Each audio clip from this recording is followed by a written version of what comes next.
नमस्कार दोस्तों, स्वागत है आपका YouTube चैनल हिंदी भाषा कुंज में। दोस्तों, पिछली बार हमने भक्ति काल के अंतर्गत जो है भक्ति काल के सामान्य परिचय को जाना था और हमने संत साहित्य के विषय में जाना था। इस बार इस वीडियो में हम संत साहित्य के अंतर्गत कबीरदास को विशेष रूप से जानेंगे। कबीरदास के बारे में विशेष रूप से हम पढ़ेंगे क्योंकि इनसे भी कई सारे प्रश्न पूछे जाते हैं और तरह तरह की प्रतियोगी परीक्षाओं में, चाहे वो आपका मल्टीपल चॉइस वाली परीक्षाएं हो या फिर जहां पर भी आपको उत्तर लिखने हो, कई पंक्तियों में उत्तर लिखने हो या लंबे उत्तर लिखने हो, उन सभी जगहों पर जो है कबीरदास बहुत ही इम्पॉर्टेंट है। इसलिए इस वीडियो में हम कबीरदास के बारे में विशेष रूप से चर्चा करेंगे। तो दोस्तों, संत कबीर एक ऐसा नाम है जो जितना पुराना होता जा रहा है, जितना ही समय बीतता जा रहा है, वो और भी ज़्यादा प्रासंगिक होता जा रहा है। अगर हम कबीरदास के समय को देखें तो उस पूरे समय में चाहे जितने भी कवि हुए हों, बाबा तुलसीदास की बात की जाती है जो लोकप्रियता में उनके एकदम समकक्ष हैं और काव्य प्रतिभा में उनसे जो है 20 ही हैं, 19 नहीं हैं। किंतु इसके बावजूद भी कबीर जो हैं वो समस्त मध्यकाल में जितने भी व्यक्तित्व हुए हैं उनमें सबसे ज़्यादा सर्वाधिक प्रासंगिक बने हुए हैं आज के लिए। ऐसा लगता है जैसे कबीर वर्तमान में खड़े होकर कह रहे हैं। 500 साल पहले नहीं कही है उन्होंने बातें, लग रहा है जैसे आज इस समय में खड़े होकर वो कह रहे हैं ये सारी चीज़ें। और इतना ज़बरदस्त प्रभाव है कबीर का पूरे समाज पर कि क्या कहने। इतना प्रभाव और इतना गहरा प्रभाव कि बाबा तुलसीदास भी उनसे प्रभावित थे और चिढ़ते भी थे। जगह जगह पर उनकी, तुलसीदास जी की चिढ़ दिखाई पड़ती है हमें कबीरदास के प्रति। तो खैर, जो भी है, हम अब कबीरदास के बारे में विस्तृत रूप से चर्चा करेंगे। तो सबसे पहले तो उनके जीवन वृत्त के बारे में ही देखा जाए कि उनके जीवन को लेकर के बातें हों। लेकिन दोस्तों, ये अफसोस के साथ कहना पड़ रहा है कि उनका जो जीवन वृत्त है, वो जीवन वृत्त, उसके जो स्रोत हैं, उसके स्रोत जो हैं धार्मिक ग्रंथ ही रहे हैं। कबीरदास जी ने अपने बारे में, अपने जीवन के बारे में कुछ भी नहीं कहा है।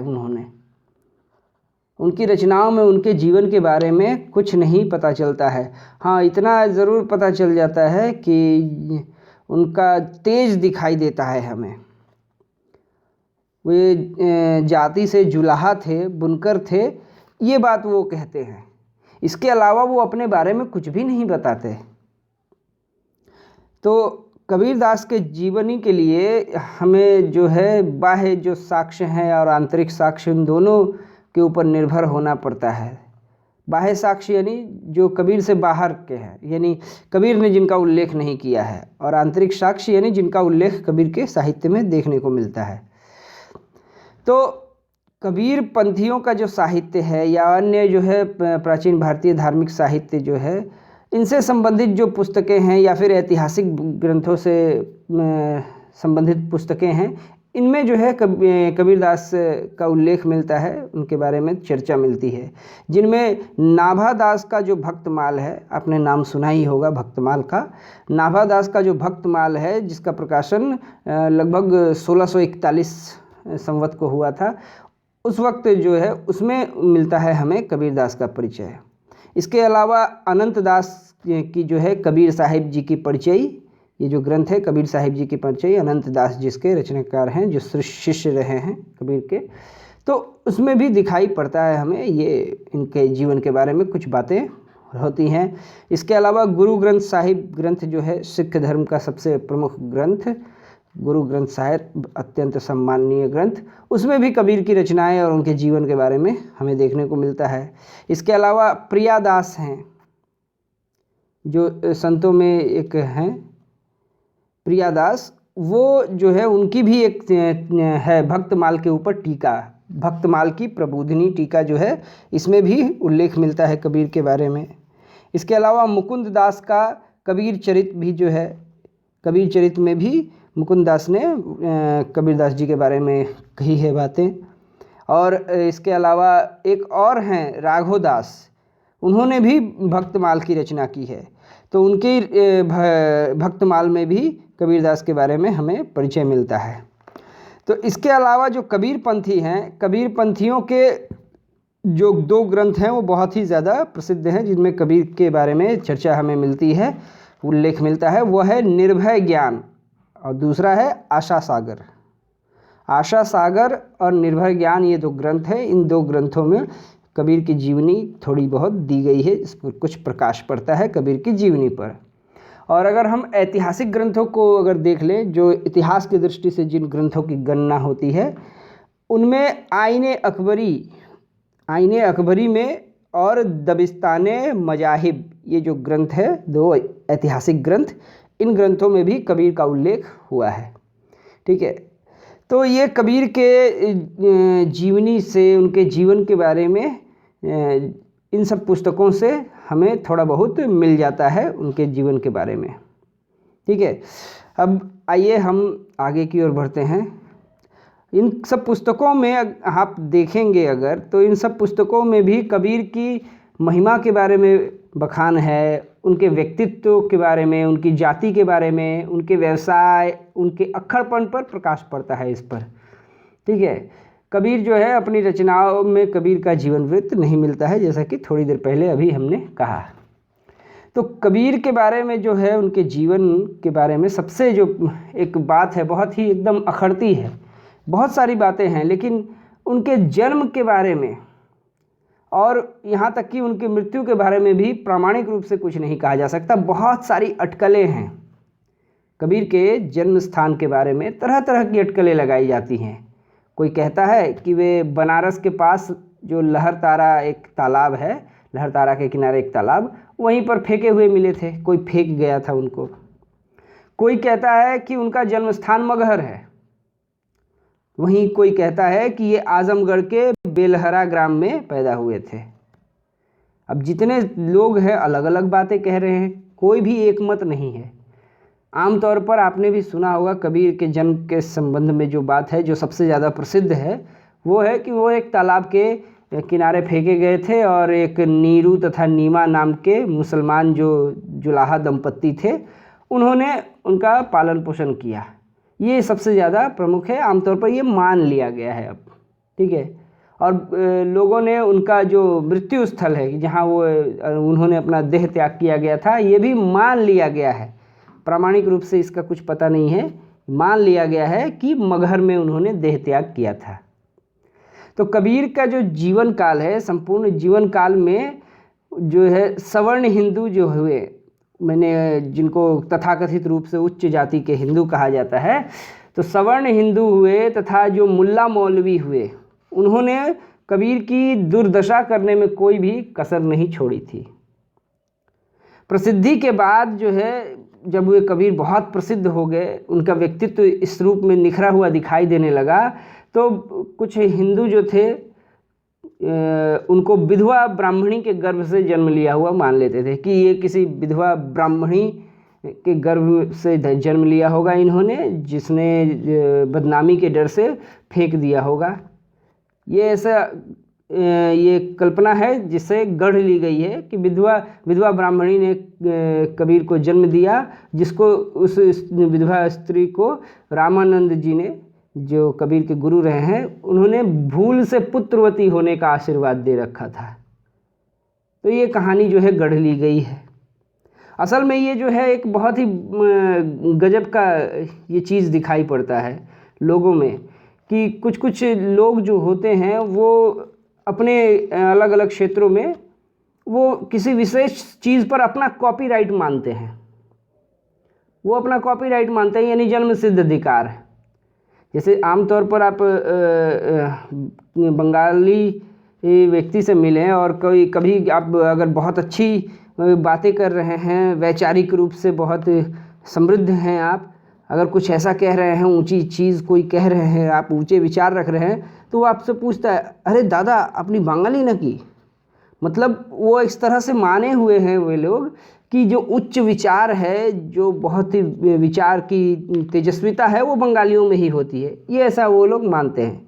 इसी तरह से जो तथाकथित सवर्ण जाति है हिंदू धर्म की, उन्होंने भी मान रखा है कि जो बौद्धिक रूप से इतना प्रतिभा संपन्न जो व्यक्ति है वो मुसलमान कैसे हो सकता है, ज़रूर वो ब्राह्मण का ही संतान होगा, किसी ब्राह्मण की ही संतान होगा वो। तो इस तरह की मान्यता लोगों में दिखने को मिलती है, अलग अलग जगहों में अलग अलग चीज़ों के लिए इस तरह की मान्यता लोग रखते हैं। ठीक है, तो मुसलमान जो लोग हुए उन्होंने उसको बाद में मुसलमान सिद्ध करने की कोशिश की। ऐसा लगता है जैसे बच्चन सिंह जो हैं वो कहते हैं इस झमेले को लेकर के कि कबीर और ईसा मसीह की जन्म की कहानी जो है एक ही तरह की लग रही है। जो व्यक्ति हिंदुओं और मुसलमानों को धर्मनिरपेक्ष या फिर मानवीय समता का पाठ पढ़ाता रहा, जब उसकी मृत्यु हुई तो उसकी मृत्यु को लेकर भी हिंदू मुसलमान आपस में झगड़ा कर बैठे, जैसे जीसस क्राइस्ट की मृत्यु पर भी जो है देखने को मिलता है। जो सारी ज़िंदगी कहता रहा ना हिंदू ना मैं मुसलमान, इसकी घोषणा करने वाला जो है जब वो उनका देहांत होता है तो उनके शव को लेकर हिंदू और मुसलमान झगड़ा करते हैं। तो ये कहानी भी आपने सुनी होगी, किसी ने जो है वहाँ पर चालाक आदमी होगा, वो उनके शव को हटाकर वहाँ फूल रख दिया। ये जो मजहबी झगड़े हैं, ये झगड़े मुर्दों को लेकर के ही होते हैं। जब कोई मर जाता है तो उसके बाद जो है उसको लेकर के मजहबी झगड़े, धार्मिक झगड़े की शुरुआत होती है। तो उस आदमी ने क्या है, उनको शव को हटाकर फूल रख दिया, और कुछ लोगों ने क्या किया कि उसको जला दिया, कुछ लोगों ने दफना दिया। जिस पाखंड का, जिस कर्मकांड का विरोध करते रहे आजीवन कबीर, उनकी मृत्यु के बाद उनके साथ भी वही किया गया, वही पाखंड। ठीक है, तो ये कबीरदास के जन्म को लेकर के बातें थी। अब आइए हम उनके गुरु को लेकर के बात कर लें। तो दोस्तों, उस समय जो थे गुरु का बहुत ज़्यादा महत्व हुआ करता था, बहुत ही ज़्यादा महत्व दिया जाता था। प्राय सभी संत भक्तों ने क्या किया है, गुरु का गुणगान किया है। कहा जाता है कि रामानंद जो है वो कबीर के भी दीक्षा गुरु थे, यानी कबीर ने उनसे दीक्षा ग्रहण की थी। तो दीक्षा प्राप्त करने के लिए कबीर को साधना करनी पड़ी थी, ऐसा कहा जाता है, होगा भी शायद। तो मुसलमान को दीक्षा देना रामानंद के लिए संभव नहीं रहा होगा कि एक मुस्लिम को कैसे दीक्षा दे। आप सोच कर ही देखिए 500 साल पहले जो है किस तरह का समाज रहा होगा, कितनी रूढ़िवादिता और कितने सारे जो हैं कुसंस्कार उनमें भरे होंगे। लेकिन कबीर के ऊपर गुरु मंत्र लेना एकदम एक तरह से भूत सवार था उन पर, और वह भी रामानंद से ही लेंगे हुए। ठीक है, रामानंद भी जो थे उस वक्त एक ऐसा माने नाम था गुरु की दुनिया में जिसका डंका चारों ओर बजता था। तो ये कहानी भी आपको पता ही होगी कि एक रात वे पंचगंगा घाट की सीढ़ी पर लेट गए थे कबीर कि आज तो लेकर ही रहेंगे, कैसे नहीं देते हैं। तो रामानंद उसी रास्ते से सुबह सुबह ब्रह्म वेला, ब्रह्म मुहूर्त जो है, यानी एकदम सुबह, खूब ही सुबह अर्ली मॉर्निंग को वो स्नान के लिए जाते थे, उसी सीढ़ी से होके गुजरते थे। तो कबीर तो लेट गए थे सीढ़ी में, हल्का अंधेरा रहा होगा, तो रामानंद का पैर कबीर पर पड़ा, उनके मुंह से निकल पड़ा राम राम, और कबीर ने इसी को अपना गुरु मंत्र स्वीकार कर लिया कि गुरु ने यही मंत्र दिया है, राम। लेकिन कबीरदास जैसे जो है मौलिक विचारक को आप अगर देखें, ये इतने मौलिक रहे हैं कि इन्होंने इस राम को भी अपने अनुसार उन्होंने अर्थ ग्रहण कर लिया।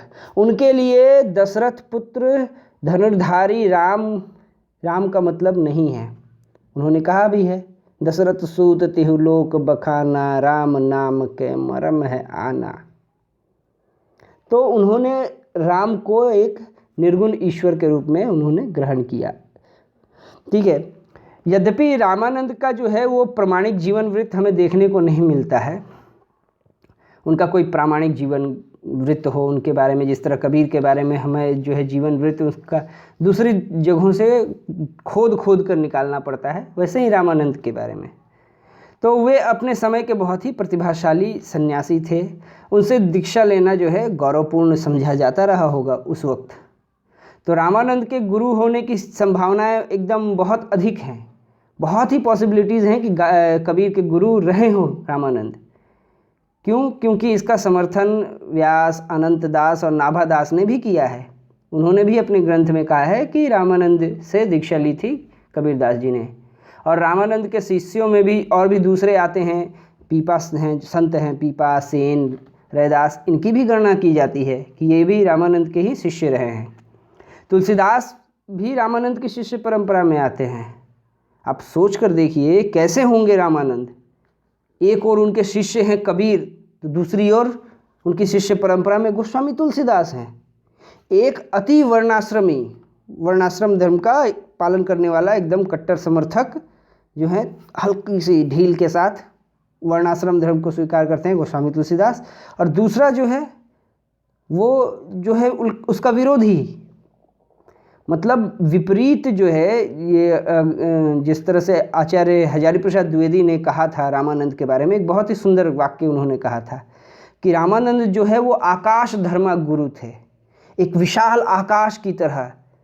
जिस तरह इस पूरे आकाश में अलग अलग तरह के लोग जो हैं वो उनकी छत्र छाया में, उस आकाश की छत्र छाया में वे सब लोग हैं, विभिन्न तरह के लोग निवास कर सकते हैं। उसी तरह रामानंद जो थे वो आकाश की तरह थे एकदम, जिसके आश्रय में हर शिष्य जो है अपने व्यक्तित्व का निर्माण करने का अधिकार रखता था।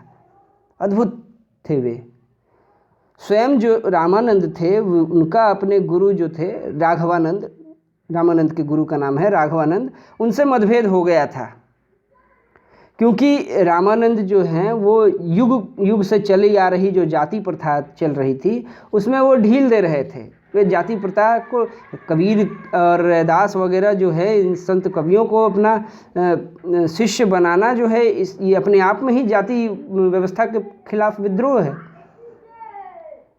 तो रामानंद की परंपरा में रहकर भी कबीर ने बहुत कुछ अपने को अलग किया था। जिस तरह से रामानंद ने अपने को जो है अपने गुरु से मतभेद होकर उन्होंने अपने आप को एक अलग किया, यानी अलग किया का मतलब अपनी अलग पहचान बनाई।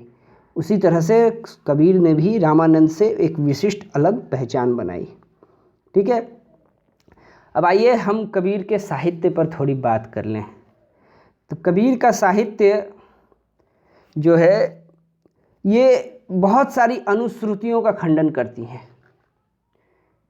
इनकी रचनाएं, वे पढ़े लिखे नहीं थे, ये जो अनुश्रुति है उनके इस अनुश्रुति का खंडन करती है उनकी जो रचनाएं हैं। वे आमतौर पर कहते हैं ना, कबीर ने कहा भी है, कागज मसी छुयो नहीं, कलम गयो नहीं हाथ।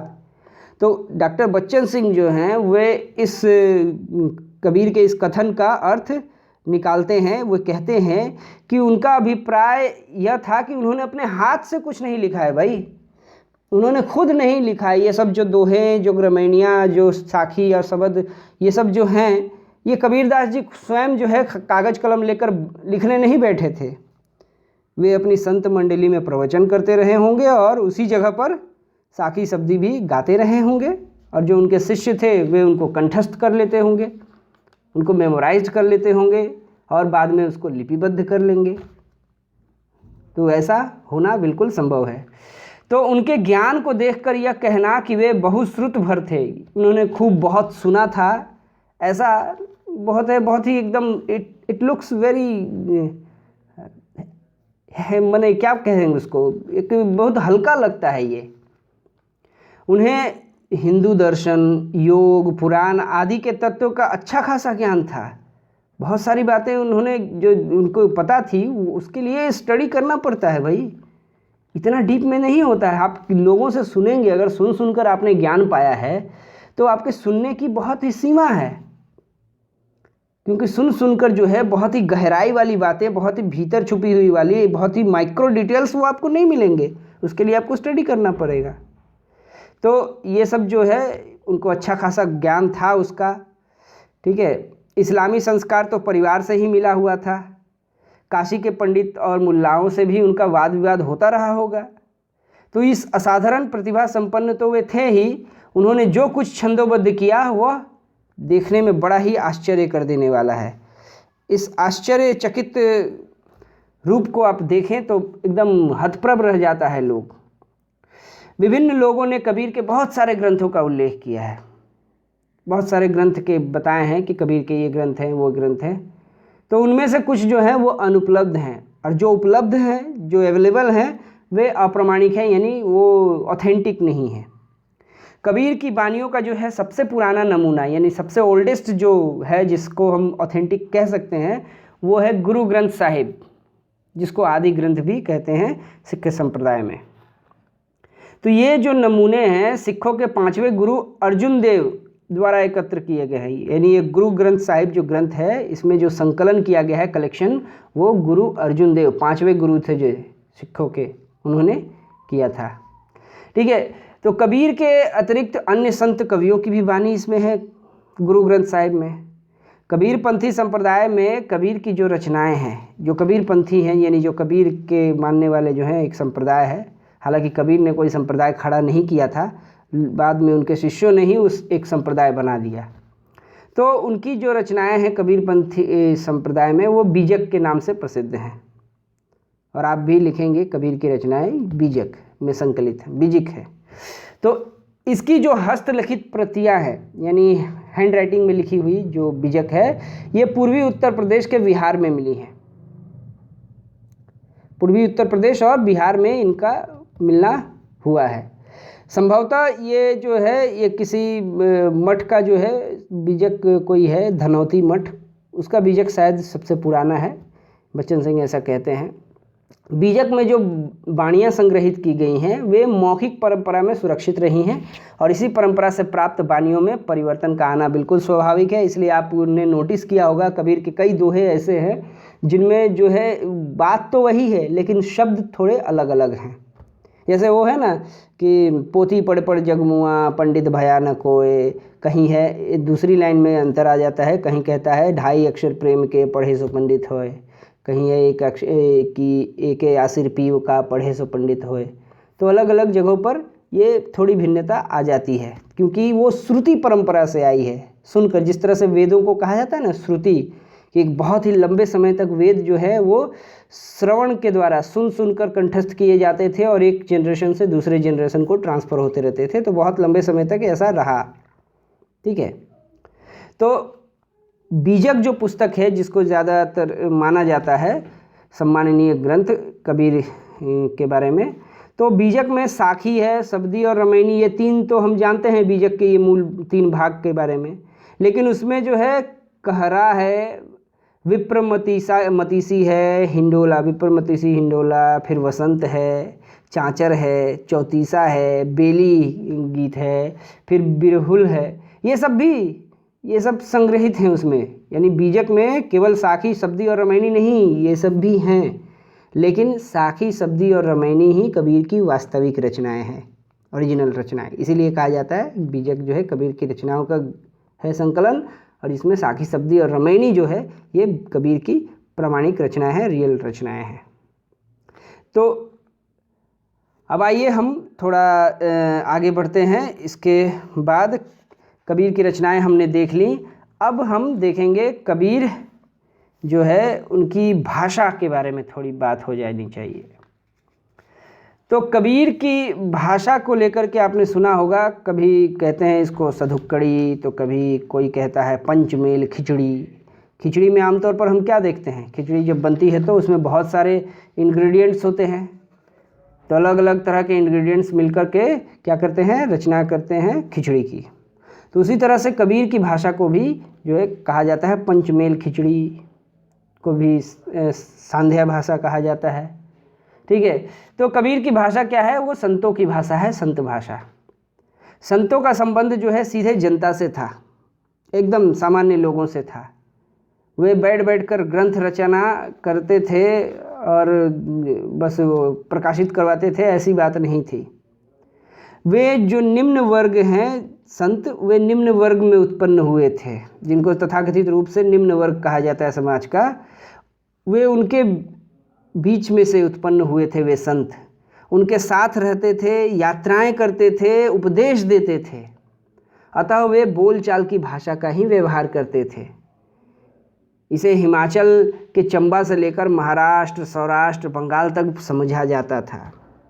इसमें खड़ी बोली का गहरा पुट हमें दिखाई देता है। कबीर में खड़ी बोली का बहुत ज़्यादा प्रभाव दिखाई देता है। भोजपुरी, ब्रजी और राजस्थानी का भी उस पर प्रभाव है। कई लोग जो है कहते हैं कि कबीर की भाषा का जो आधार है वो भोजपुरी है, लेकिन ये ठीक नहीं है। ठीक है, क्योंकि जो बीजक में जो जैसा कि शाखी, शब्दी और रमैणी है, ये तीन जो हैं भाग, ये ज़्यादा प्रमाणिक हैं। इसके अलावा अन्य भाग भी संकलित हैं। वहाँ पर वो जो अन्य भाग हैं वहाँ देखने को मिलता है भोजपुरी ज़्यादा है, लेकिन उस पर जो संदेह है लोगों को कि ये कबीर की वास्तविक रचनाएं नहीं हैं। और शाखी, शब्दी और रमैणी को अगर हम देखते हैं सिर्फ, तो वहाँ हमें खड़ी बोली का गहरा पुट देखने को मिलता है। ठीक है, किंतु इसके अलावा भोजपुरी, ब्रज भाषा और राजस्थानी का भी प्रभाव उसमें देखने को मिलता है। ठीक है, तो कबीर की जो भाषा है, ये जो भाषा इस तरह से है कि आम जनता में ये बहुत ही सामान्य रूप से प्रचलित है और समझ में आती है। क्योंकि साधु संत क्या है, जो संत लोग रहते हैं वो जगह जगह भ्रमण करते हैं, अलग अलग प्रदेशों में अलग अलग जगहों पर जाते हैं, तो वहाँ की भाषा जो है, लोकल लैंग्वेज का प्रभाव उनके ऊपर पड़ता है।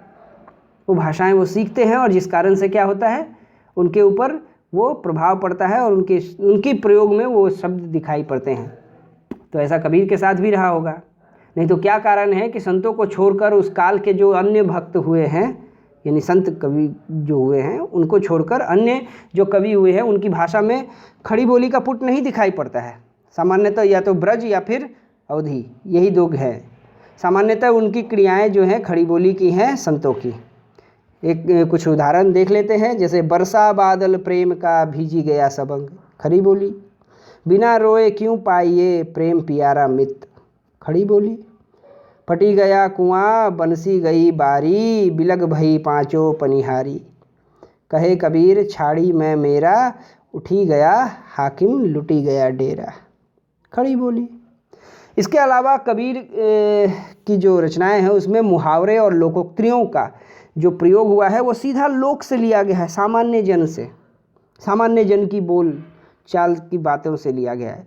देखी ठोकी बजाए, लंबे पाँव पसारिए, पाई कुल्हाड़ियाँ मारिया, पाँव पर कुल्हाड़ी मारना जिसको कहते हैं। तो इस तरह से बहुत सारी है। ठीक है, तो उनकी भाषा, कबीर की भाषा अगर हम देखें तो वो अनगढ़ है, बने बहुत सुंदर से करीने से डिज़ाइन करके, एकदम समय ले लेकर अच्छे से उसको तराश कर हीरे की तरह एकदम काट काट के अच्छे से, ये सब चीज़ें नहीं दिखाई देंगी।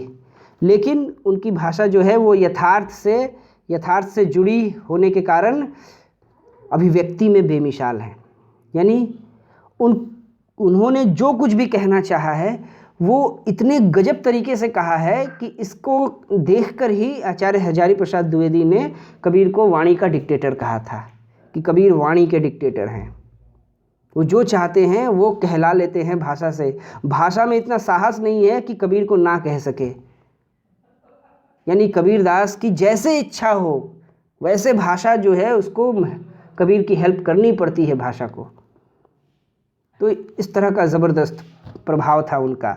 अगर वो बात बन गई तो सीधे सीधे, नहीं तो दरेरा देकर। यानी सीधे सीधे अगर भाषा ने सहायता कर दी तो ठीक है, नहीं तो वो भाषा को तोड़ देते थे जहाँ से मन होता था उसका, जो नियम में नहीं है। इसीलिए बच्चन सिंह कहते हैं कबीर को, कबीर के साहित्य को लेकर के, कबीर के काव्य शास्त्र को लेकर के, कि कबीर का मूल्यांकन जो परंपरागत काव्य शास्त्र है उसके आधार पर नहीं किया जा सकता। कबीर का मूल्यांकन जो है एक अलग काव्य शास्त्र की, एक अलग तरह के काव्य शास्त्र की मांग करता है। ठीक है, अब आइए अब हम चलते हैं थोड़ा आगे की तरफ। कबीर की भाषा हमने देख ली, अब हम जानेंगे कबीर जो हैं किस तरह से वे मतलब प्रभावित हुए अपने पूर्ववर्ती जो रचनाकार हुए हैं, पूर्ववर्ती साहित्य से, तो साहित्यिक जो परंपरा रही है पूर्ववर्ती, उसका प्रभाव कबीर पर किस तरह से पड़ा है। तो जैसा कि हम जानते हैं कि कबीर ने जो दार्शनिक आधार लिया है, दार्शनिक आधार वो शंकराचार्य के अद्वैतवादी दर्शन से लिया है। शंकराचार्य के अद्वैतवादी दर्शन का प्रभाव उन पर रहा है, किंतु उनकी जो मूल विशेषता है कबीर की, जो है जाति पाति का खंडन। तो ये जो है बौद्ध सिद्ध जो हैं, उन्होंने जाति पाति का विरोध और बाह्य आडंबर जो है, खोखले आडंबर जो है, दिखावा है, इनका जो है, इनके विरोध में उन्होंने आवाज़ बुलंद की थी बौद्ध सिद्ध जाति ने, और रास्ता बना दिया था कबीर के लिए। बौद्ध सिद्धों का जो दोहा कोश है और चर्या गीत है, इसका कबीर की साखियों और पदों में जो है बहुत प्रभाव पड़ा, उनके में बहुत समानताएं देखने को मिलती हैं।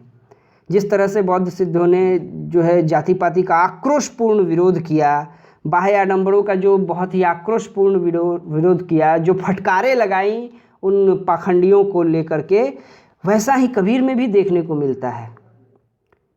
लेकिन दोनों में समानता से अधिक कुछ असमानताएं भी हैं, यानी सिद्धों में और कबीर में। कबीर में न मांस मदिरा की ललक थी, इच्छा थी कि मांस खाना या मदिरा खाना, जैसा कि सिद्धों में जो है वो पंचमकार है, पढ़ा है आपने ना, वज्रयान शाखा में हमने पढ़ा कि मत्स्य मदिरा मैथुन वगैरह जो है चीज़ें। तो कबीर में इसकी ललक नहीं थी, न जो है वे विलक्षण चीज़ें करते थे, न चमत्कार का प्रदर्शन, न मुद्राओं का अंगीकार, इन सब चीज़ों से कबीर दूर थे। बौद्ध सिद्धों की अपेक्षा अगर देखा जाए तो सबसे अधिक प्रभाव कबीर पर नाथपंथियों का प्रभाव पड़ा है। समूचा संत साहित्य ही नाथपंथियों से प्रभावित है। तो नाथपंथी जो हुए हैं, नाथपंथियों से अपने आप को जोड़ने में सभी जो संत हैं उन्होंने गर्व का अनुभव किया है। चाहे आप उड़ीसा का पंचसखा संप्रदाय ले लीजिए या फिर महाराष्ट्र में जो वारकरी संप्रदाय है, दोनों जो है के ऊपर गोरखनाथ का बहुत ज़्यादा प्रभाव है, स्पष्ट रूप से दिखाई पड़ता है। और इधर जो रामानंदी वैरागी संप्रदाय हुए, निरंजनी संप्रदाय हुए या फिर जोगमणि संप्रदाय, इन संप्रदायों ने भी गोरखनाथ को बहुत ही श्रद्धापूर्वक स्मरण किया है, अभी भी करते हैं। कबीर ने उन्हें भी, यानी गोरखनाथ को, बहुत ही आदर के साथ उन्होंने याद किया है। ठीक है, गोरखनाथ जो हैं, जो सदाचार या हठ योग जो उन्होंने बातें कही हैं, उसका प्रभाव संतों पर जो है, संतों पर पड़ा है। इसके साथ साथ सूफियों में भी देखने को मिलता है। और कबीर और दूसरे जो संत कबीर हैं उन पर, कबीर पर ही विशेष रूप से कहें तो सूफियों का जो है उसका प्रभाव बहुत ज़्यादा देखने को मिलता है। सूफियों में जो प्रेम की बात है, प्रेम की पीड़ा, उसको अपना लिया है कबीरदास जी ने। इसके अलावा जो हिंदुओं की अहिंसा है, प्रपत्ति या फिर अद्वैतवादी जो दर्शन है, उसको उन्होंने ग्रहण किया कबीरदास जी ने। तो इन सभी उपकरणों को उन्होंने आयत्त किया, अपने में समाहित किया, कबीरदास जी ने एक्सेप्ट किया। इसको करते हुए भी वे गरीब, शोषित, अपमानित जो निम्न वर्ग हैं, उन लोगों की तरफ से वो खड़े हुए और उच्च वर्ण तथाकथित जो कहे जाते हैं, उनकी सामंती शक्तियों के ऊपर बहुत ही जमकर उन्होंने प्रहार किया। निम्न वर्ग में जो इन कबीर का एक बहुत ही बड़ा योगदान है कि जो तथाकथित निम्न वर्ग माना जाता है समाज का, उस निम्न वर्ग के आत्मसम्मान का भाव उसमें जगाया है उन्होंने निम्न वर्ग के भीतर आत्मसम्मान पैदा किया है। उन्होंने डंके की चोट पर कहा है, तू बामन बमनी का जाया से आन बाट होए काहे न आया। अगर तुम ब्राह्मण हो, उच्च कुल शिरोमणि हो, तो तुम्हारा जन्म भी दूसरे स्टाइल से होना चाहिए था। हम लोग जैसे जन्म लेते हैं वैसे तुमने जन्म क्यों लिया। तू बामन में काशी का जुल्हा, बूझ मेरो ज्ञान। कोई हीन ग्रंथि नहीं थी कबीरदास में, और यही जो है आत्मसम्मान का भाव उन्होंने लोगों में फैलाया। तो बच्चन सिंह कहते हैं कबीरदास के महत्व को लेकर के कि उनको अगर हम एक सुधारक के रूप में देखते हैं तो ये उनके महत्व को कम करना है। वो केवल सुधारक नहीं थे, वे एक ऐसे धर्म की स्थापना करना चाहते थे जिसमें न कोई हिंदू हो न मुसलमान, न कोई मौलवी हो न पुरोहित, न कोई शेख हो, न ब्राह्मण हो, सभी के सभी मनुष्य हो। ये कोई छोटा मोटा काम नहीं था, एक क्रांतिकारी कदम था। ये सिर्फ सुधारवाद हम नहीं कह सकते हैं, ठीक है। तो कबीरदास जो हैं, कबीरदास की इस तरह की बातें लोगों में जो है एक तरह से अग्नि पैदा करती थी। कबीर पहले व्यक्ति हैं ऐसे जिन्होंने विभिन्न धर्मों, संप्रदायों, जातियों, वर्णों को सबको नकार कर, सबको पहले से जो भी था सबको रिजेक्ट करके ऐसे समाज की स्थापना का प्रयास किया जिसमें धर्म, संप्रदाय, ऊंच नीच के भेदभाव के लिए कोई स्थान नहीं था। उनके समाज में न कोई हिंदू है, न कोई मुसलमान है, बाकी सब लोग हैं मनुष्य। कोई किसी से छोटा नहीं, बड़ा नहीं है। पीड़ित, शोषित, अपमानित जो जन समाज है उसके दुखों से जितना सरोकार कबीर का है उतना भक्ति काल के किसी भी और कवि का नहीं है। तो कबीर का ये जो गैर समझौतावादी, अनएडजस्टेबल जो पर्सनैलिटी है वो सबसे अलग रूप से चमकता है। लोकप्रियता में जैसा कि पहले ही चर्चा की हमने कि गोस्वामी तुलसीदास जो हैं वही कबीर के समकक्ष हैं लोकप्रियता में, फेम में। तुलसीदास बहुत बड़े कवि रहे हैं। उनका जो सौंदर्य बोध है वो आदर्शवादी है, बहुत ही आइडियल टाइप के, शुद्ध सोने के जैसा। लेकिन कबीर का सौंदर्य बोध जो है वो पारंपरिक नहीं है, अपारंपरिक है, अनट्रेडिशनल है और यथार्थवादी है, रियलिस्टिक है। अतः कबीर का जो है, जैसा कि पहले ही हम बात कर चुके हैं कि एक अलग तरह के काव्य शास्त्र का निर्माण करना होगा, ठीक है।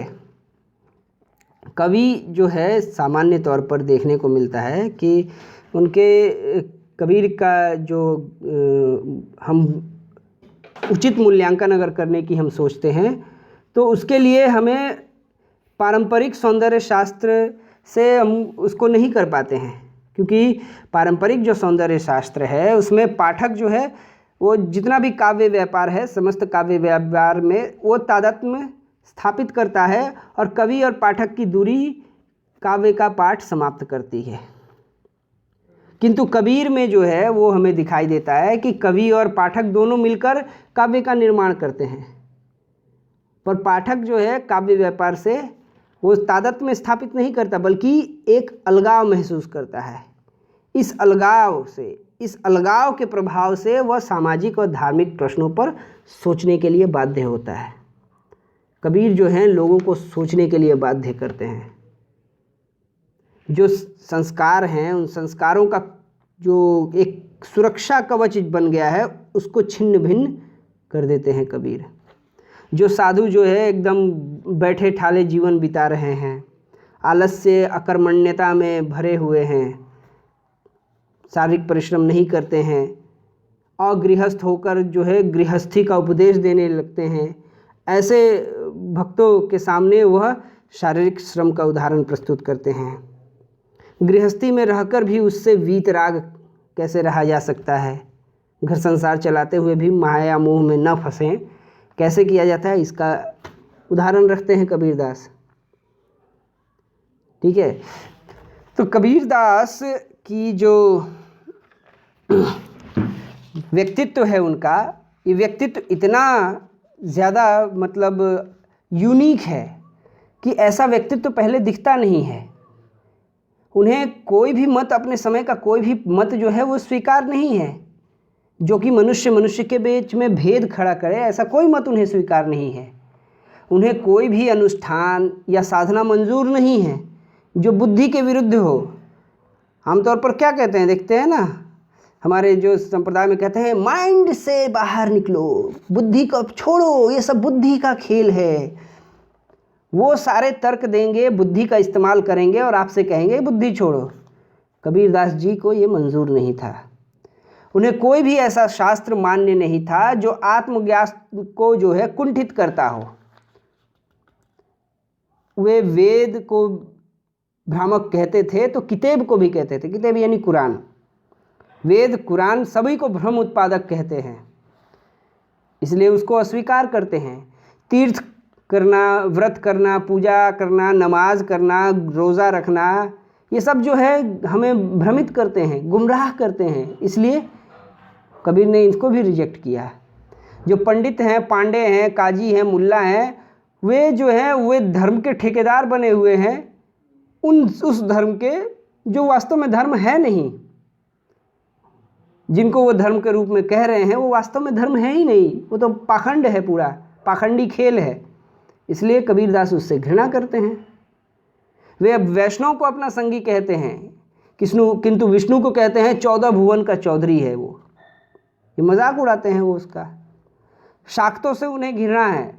शाक्त यानी जो शक्ति संप्रदाय है उसके लोगों से, तो उसको घृणा करते हैं। कहते हैं साकत काली कामरी, काला कंबल है। हिंदू तुर्क दोनों झूठे हैं। तो वही सभी पर जो है वो नकारते हैं। अकर्दी सकर्दी संप्रदाय हैं, सूफी, उन सब पर हंसते हुए कहते हैं कि तुम मेरा उपदेश मानो भाई। गोरखनाथ उनके श्रद्धेय हैं, पर गोरखपंथी जो हैं वो उसका मजाक उड़ाते हैं।